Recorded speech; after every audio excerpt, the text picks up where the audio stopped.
Bonjour à tous et à tous.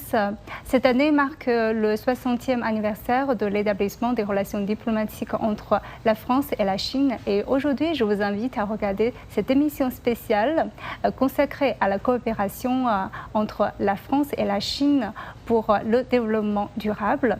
Et cette émission est réalisée avec BFM Business. Bonjour à tous et bienvenue dans ce hors-série spécial 60e anniversaire de coopération diplomatique entre la France et la Chine.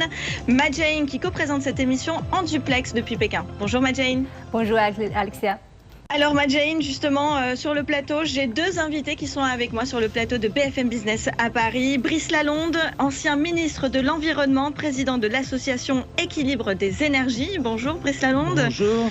Et monsieur Adnan Ezarouni, directeur général de GTT China, conseiller du commerce extérieur de la France. Bonjour Adnan. Bonjour.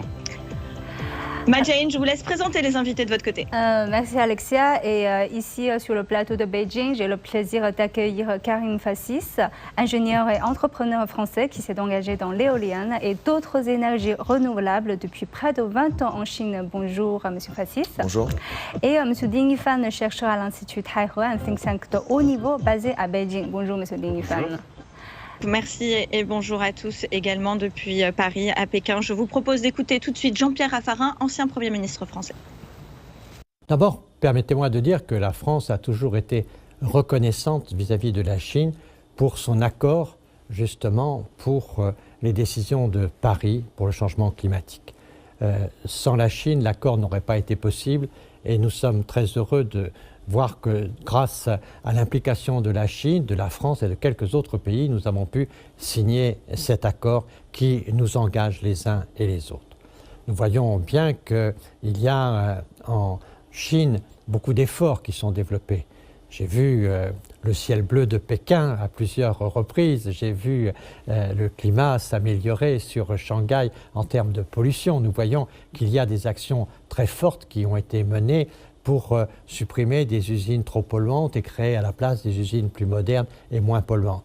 Nous voyons qu'il y a un très gros travail qui est fait sur un certain nombre de sujets qui sont importants, par exemple sur la mobilité électrique par rapport à tout ce qui est aujourd'hui producteur de gaz à effet de serre. Brice Lalonde, bonjour. Bonjour. Alors justement, quels ont été les moments clés et les évolutions majeures de la coopération environnementale entre la France et la Chine au cours de ces 60 dernières années? Oui, voilà, ça a commencé en 97 réellement, parce qu'il y a eu un accord de partenariat qui a été signé. C'était surtout dans le cadre multilatéral à l'époque. Et ça s'est accéléré en 2008. 2008, ce sont les Jeux Olympiques à Pékin. Et à ce moment-là, la Chine a créé un ministère de l'Environnement. Alors là, c'est allé beaucoup plus fort. Il y a eu des tas de coopérations sur notamment la ville, l'énergie. Alors il y a eu Wuhan, il y a eu Chengdu, Shenyang, Chongqing, beaucoup de choses sur les quartiers écologiques. Et puis ça s'est encore accéléré en 2019. Et là, nos deux présidents ont lancé un appel. Et la Chine a présidé notamment la conférence sur la biodiversité, Montréal, Kunming. Et là, les deux présidents disent, allez, il faut y aller sur la planète tout entière. Et donc là, on est à un stade où nos deux pays s'occupent pas simplement de l'environnement chez eux, mais de l'environnement planétaire. Et alors, comment cette coopération s'est adaptée aux défis environnementaux? Est-ce qu'il y a eu vraiment le parti pris de l'environnement qui a été pris ou pas? Oui. Oui. Alors on peut dire que oui, parce que la Chine a commencé par un extraordinaire développement très très rapide. Ce développement très rapide s'est fait quand même très largement au détriment de l'environnement. L'eau, l'air, tout ça, ça a été très pollué. Et c'est à partir de l'an 2000 à peu près que la Chine s'est rendue compte que la population chinoise était mécontente et qu'elle a commencé à avoir une politique de l'environnement extrêmement forte. Et là, la Chine elle a inventé un mot d'ordre, la civilisation écologique. Et donc c'est absolument passionnant. Comment est-ce que l'on peut travailler à définir les traits de cette civilisation écologique dans un monde multipolaire? C'est ça un petit peu l'idée. Et là-dessus, je crois que nos deux pays sont tout à fait d'accord. Une civilisation écologique, plutôt optimiste et positive comme vision. Adnan, vous êtes en première ligne, puisque vous êtes basé en Chine. Vous êtes donc directeur général de GTT. Comment est-ce que GTT a contribué à œuvrer à la transition énergétique en Chine? Alors la Chine occupe une place assez unique dans le monde, plus de 60% de la consommation de charbon et en même temps la plus grande capacité d'énergie renouvelable. Donc la Chine a une position assez unique et nous, ça fait plus de 20 ans qu'on collabore avec nos partenaires en Chine. Donc GTT, on On est une société française, plus de 60 ans. On conçoit les navires méthaniers, ces cuves dites à membrane qui permettent de stocker et de transporter le gaz naturel liquéfié. Le gaz naturel liquéfié, c'est ni plus ni moins que du gaz qui est refroidi pour permettre de le transporter de manière économique. Et avec notre technologie considérée comme sûre, fiable et surtout économique, on a aidé nos partenaires chinois à pouvoir construire leur propre méthanier. Ce qui permet à la Chine de réduire son empreinte carbone en remplaçant le charbon par du gaz, par exemple. Et d'ailleurs, il y a aussi une question de CO2 qui est aussi réduit de 25%, c'est ça? Oui, alors le CO2 est réduit de 25% par rapport au diesel, mais il est réduit de 50% par rapport au charbon. Donc, pour un pays qui a son énergie primaire principale au charbon, le fait de passer au gaz naturel liquéfié, qui reste une énergie carbonée, permet de diviser par 2 son empreinte. Donc, c'est une décision assez pragmatique pour la Chine. Merci beaucoup, Majane, c'est à vous. Merci à nos invités à Paris. Et maintenant, je vous propose de regarder une vidéo pour voir un exemple de la transition énergétique en Chine. La forêt de Saihanba, dans le nord de la Chine, est actuellement la plus grande forêt artificielle au monde. En 2017, elle a reçu le prix des champions de la Terre des Nations Unies. L'innovation technologique aide la forêt à continuer de réaliser le miracle écologique. Les drones sont utilisés pour observer quotidiennement s'il y a un risque d'incendie aux alentours. À présent, la ferme possède une équipe de garde et 8 drones.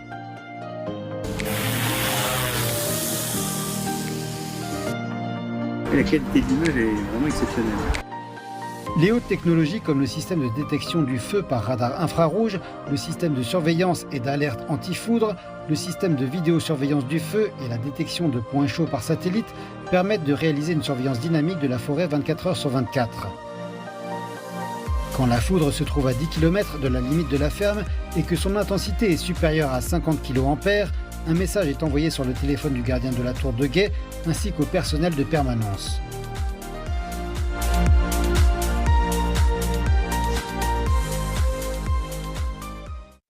Alors, Monsieur Ding Yufan, qu'est-ce qui est particulier dans cette histoire de Saihanba et est-ce que ça représente un peu le rythme de transition des transitions énergétiques en Chine?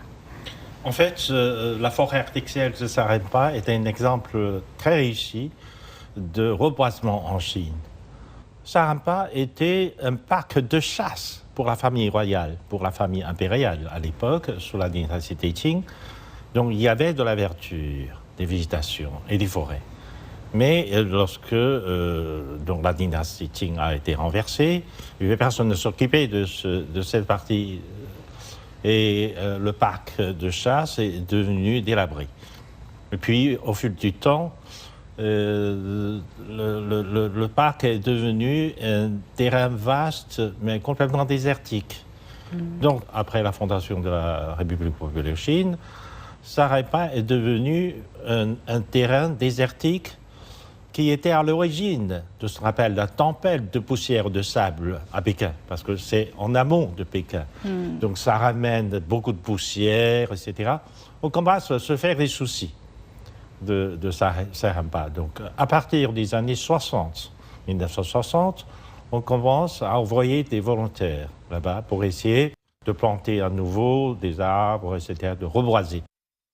Et ça continue à travers des efforts de plusieurs décennies. Finalement, ça y est, c'est fait.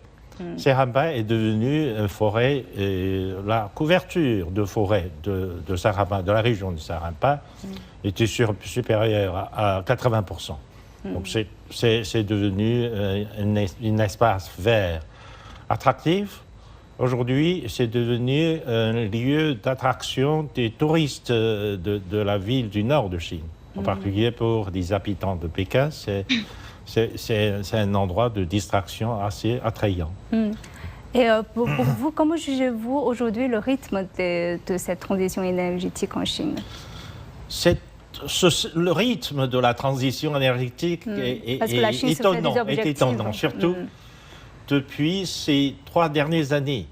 Durant le pandémie de Covid, eh bien, d'autres activités ont été plus ou moins arrêtées, alors que l'investissement ou la construction des stations de l'énergie solaire, de l'énergie éolienne continue.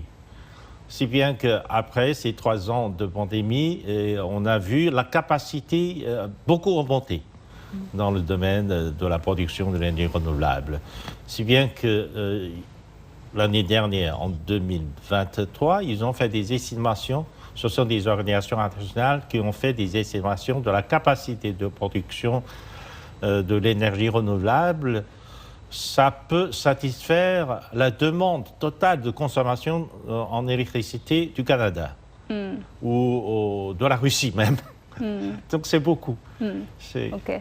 Je vais retourner vers Karim parce que vous avez mentionné l'éolienne et Monsieur Fassis, vous travaillez dans les énergies renouvelables pendant près de 20 ans en Chine et surtout dans l'éolienne. Donc comment voyez-vous l'évolution du marché éolien en Chine? Bonjour. Alors ça a été dit, la Chine est clairement aujourd'hui positionnée comme un champion de la transition énergétique. Et moi, ce que j'ai pu observer au cours de presque 20 ans, occupant différentes fonctions dans la chaîne de valeur, c'est que l'éolien n'y échappe pas. J'ai pu voir ça très tôt quand je commençais à faire tout ce qui était évaluation de la ressource éolienne. Puis après, j'ai travaillé chez un équipementier, un fabricant d'éoliennes, pour tout ce qui est la conception technico-commerciale de ces machines.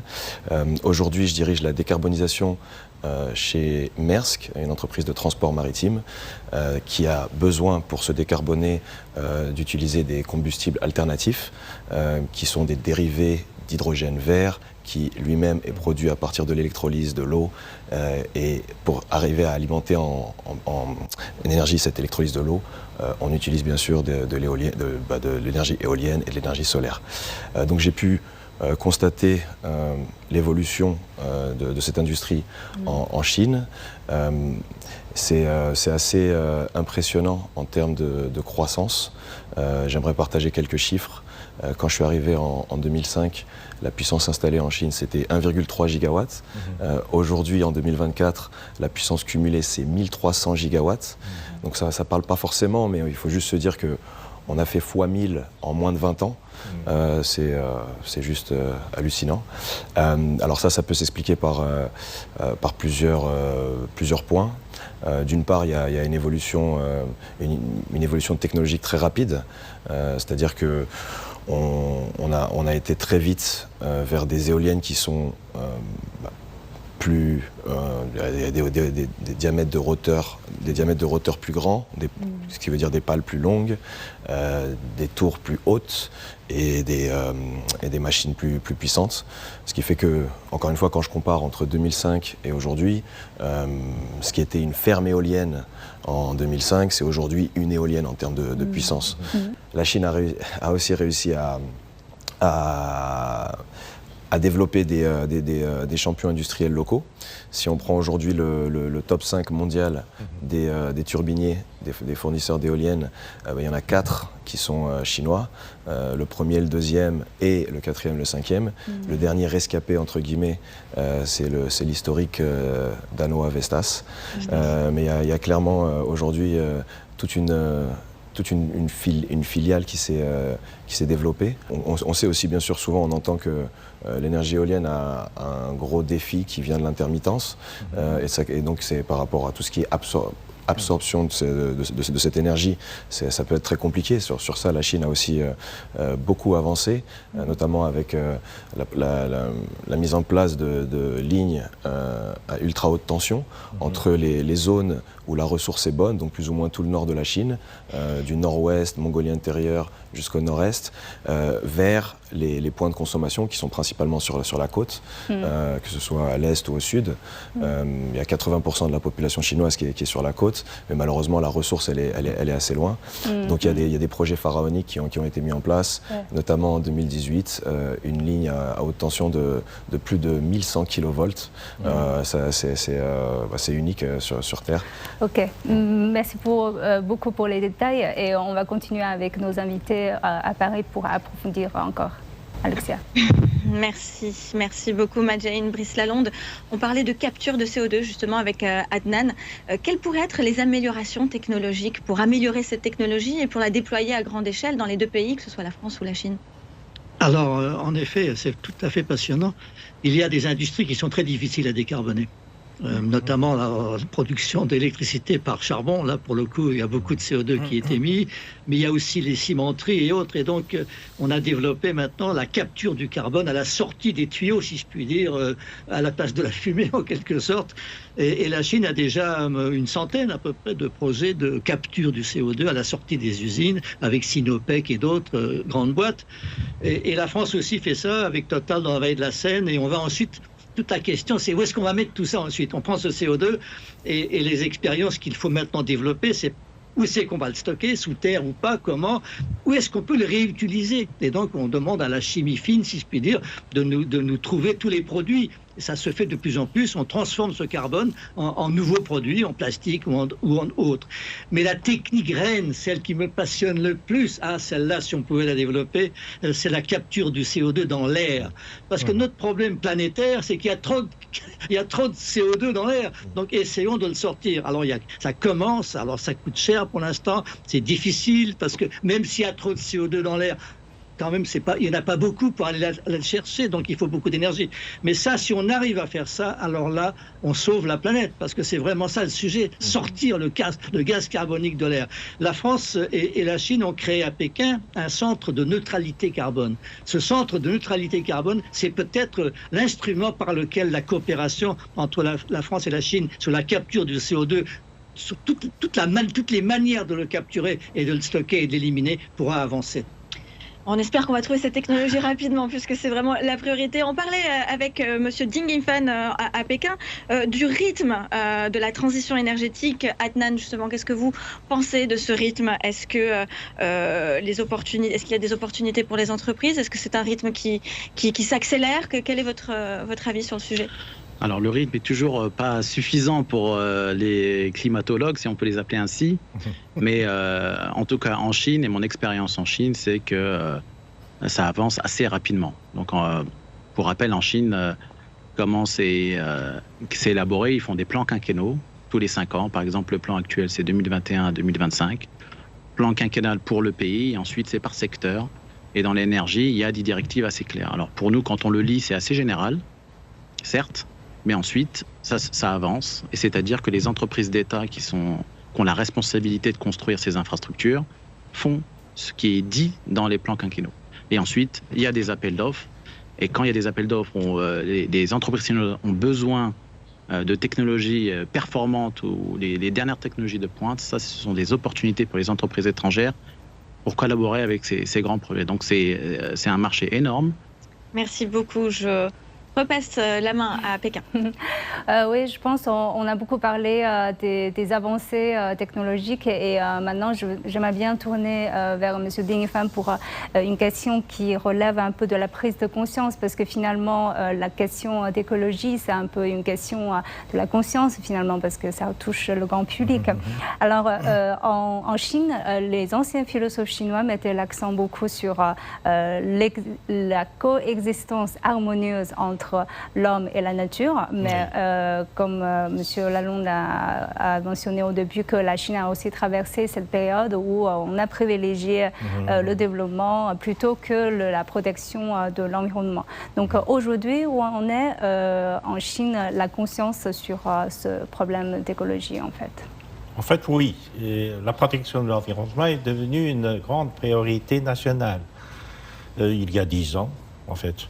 Il y a exactement 10 ans, la priorité a été mise sur la protection de l'environnement, sur un développement en harmonie avec la nature. Donc les préceptes ou les leçons qui ont été données dans l'histoire, la dégradation de l'environnement aurait des conséquences sociales, économiques désastreuses dans l'histoire de Chine, ont été fouillées dans l'histoire de Chine. Et dans l'enseignement régulier, c'est-à-dire à l'école, etc. Donc il y a une prise de conscience par la population pour l'importance de la protection de l'environnement. À part cela, il y a beaucoup de pratiques en Chine qui suscitent non seulement la conscience de la population, incitent les consommateurs à mieux protéger l'environnement, à diminuer leurs traces carbone, etc. Par exemple, sur la société d'Internet, Alibaba, a des incitations. Si vous prenez plus de moyens de transport en commun, bien, vous aurez droit à un certain nombre de points. Avec ce certain nombre de points, vous pouvez bénéficier des avantages pour des tas de choses, etc. C'est comme si vous plantez des arbres. C'est comme si, c'est compté comme des arbres, combien d'arbres que vous avez plantés, etc. Il y a ce genre de choses.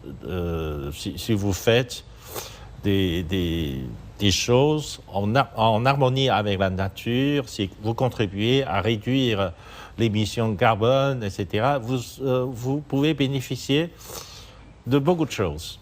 Donc c'est la pratique sociale, l'enseignement, qui fait que finalement la population chinoise est de plus en plus consciente de l'avantage de la protection de l'environnement. C'est ça la civilisation écologique, si on peut appeler ça une civilisation. C'est vrai que même dans l'école de mon fils, à l'école primaire, déjà, les enseignants vont faire du théâtre sur la protection de l'environnement pour initier les enfants à cet concept. Alors, Monsieur Fassis, vous avez travaillé en Chine pour un peu poursuivre votre rêve sur l'éolienne. Et si vous pouvez donner un peu de conseils aux gens qui veulent entreprendre en Chine pour poursuivre leurs rêves, surtout dans les domaines des énergies renouvelables, quel genre de conseils allez-vous donner? Bien sûr, la Chine est vraiment un marché spécifique. Donc le premier conseil, c'est bien sûr de bien comprendre, essayer de comprendre le marché local. Pour ça, il faut faire du value engineering sur des chaînes de valeur qui sont de plus en plus longues. Et dans cet exercice-là, c'est là qu'on va aussi se rendre compte, se familiariser avec les politiques, les réglementations, qui sont les acteurs importants, à quel moment il faut discuter avec quelle personne. Une chose aussi qui est assez impressionnante en Chine, c'est encore une fois la rapidité d'exécution de ces projets. Mais pour donner un exemple, un projet éolien en Chine, ça va mettre 12 mois entre le démarrage, les premières études de conception jusqu'aux premiers électrons dans le réseau. En France, c'est un peu plus long, malheureusement. Mais pour arriver justement à capturer cette rapidité, il faut bien comprendre quels sont les acteurs principalement gouvernementaux avec qui il faut discuter à quel moment. Une fois que ce travail a été fait, il faut aussi comprendre qu'en Chine, il y a des partenaires locaux qui sont très, très bons. Il faut savoir s'associer en gardant chacun, bien sûr, sa valeur ajoutée. Je pense qu'une façon assez simple de comprendre aussi, je pense, la façon d'innover des Chinoises est un peu différente de la nôtre. Je pense qu'en France, on est très bon pour tout ce qui est innovation de rupture. Ici, les Chinois sont très bons pour tout ce qui est la phase de scale-up. Donc une fois qu'on a identifié, une fois qu'on a identifié des niches intéressantes sur des chaînes de valeur assez complexes, il faut potentiellement s'associer à des partenaires locaux pour arriver à capturer l'échelle que peut offrir la Chine. Ce serait à peu près les conseils. C'est pas évident, mais c'est assez passionnant. Bien sûr, il y a aussi la dimension culturelle qu'il faut absolument ne pas négliger. Ne pas arriver avec ses a priori, mais essayer au mieux de s'adapter, d'apprendre, d'écouter. Du bon sens. Avec l'œil d'enfant, il y a un entrepreneur qui m'a dit ça. Ok, Alexia. Merci. Rapidement, Brice Lalonde, est-ce que vous pensez qu'il y a une prise de conscience, oui ou non? On n'a que quelques secondes sur justement cette prise d'écologie. Il y a une prise de conscience énorme partout dans le monde. Ça va encore un tout petit peu lentement. Il y a une grande peur chez les jeunes à laquelle les politiques doivent répondre. Mais ça va plus vite que prévu peut-être en Chine, puisque la Chine a dit à partir de 2030, les émissions vont baisser. 2060, on sera neutre. Nous, en 2050 aussi, en principe, on sera neutre. Donc, on est dans la bonne direction. Il faut aller plus vite. Merci beaucoup, Madjain. C'est à vous. Maintenant, on va regarder une autre vidéo sur l'évolution la plus récente en Chine sur les infrastructures en termes d'énergie, de la transition énergétique. La Chine construit par lot ses unités de production d'énergie nucléaire de 3e génération Hualong 1, qu'elle a elle-même développée à la suite de la réussite du lancement commercial des unités de ce type il y a 3 ans. Hualong 1 devient une nouvelle force productive qui renforce l'infrastructure énergétique et fait progresser le développement vert. Chaque unité Hualong 1 produit près de 10 milliards de kWh chaque année. Cela se traduit par une réduction annuelle de la consommation de charbon de catégorie moyenne de plus de 3 100 000 tonnes et de plus de 8 100 000 tonnes d'émissions de carbone. Cela aide la Chine à faire face aux pénuries d'énergie et apporte des contributions en tant que force productive de nouvelle qualité. L'une des principales caractéristiques de Hualong 1 est qu'elle est développée en tenant compte de la transformation numérique et qu'elle présente des fonctionnalités plus intelligentes avec un système d'exploitation plus sûr. Au cours des 2 prochaines années, de nouvelles centrales devraient être livrées avec une conception numérique plus complète. Je vais tourner vers M. Ding Fan pour terminer cette émission. Alors, comment se présente l'avenir de la coopération entre la France et la Chine, surtout dans le domaine de la transition énergétique? Je pense qu'il y a beaucoup de marge de manœuvre entre la Chine et la France pour faire promouvoir la coopération dans le domaine de l'énergie renouvelable et dans le domaine de l'énergie propre même. En fait, la France est l'un des premiers pays occidentaux qui est engagé ce genre de coopération avec la Chine. On a parlé dans les années 90, etc. En fait, si on remonte un peu dans l'histoire, la France commence à coopérer avec la Chine dans le domaine nucléaire dans les années 80 déjà. 1980, EDF a investi en Chine pour produire les premières centrales nucléaires. Bien sûr, c'était à l'époque première génération, etc.